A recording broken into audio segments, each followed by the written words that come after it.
लबनान के southern area में Israeli फौज ने 2 इलाकों में हवाई हमले किए हैं। इस हमले में कई लोगों के मारे जाने की खबर है। इजरायली फौज के इस हमले में हिजबुल्लाह का हथियार डिपो और उसके ठिकाने तबाह हो गए हैं। इजराइल के इस हमले में 25 से ज्यादा इमारतों को भी नुकसान पहुंचा है।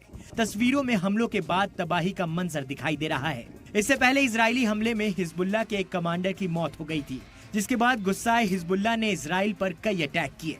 इससे पहले इजरायली हमले में हिजबुल्लाह के एक सीनियर कमांडर की मौत हुई थी। इसके जवाब में हिजबुल्लाह ने इजराइल के कई इलाकों में हवाई हमले किए थे, जिसमें कई लोग जख्मी भी हुए थे।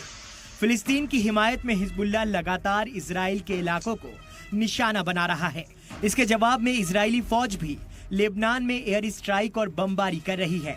वहीं हिजबुल्लाह सरगना हसन नसरल्लाह ने धमकी दी है कि अगर इजरायली फौज ने लेबनान पर हमले नहीं रोके तो वो नए ठिकानों को निशाना बनाएगा। ब्यूरो रिपोर्ट, सलाम टीवी।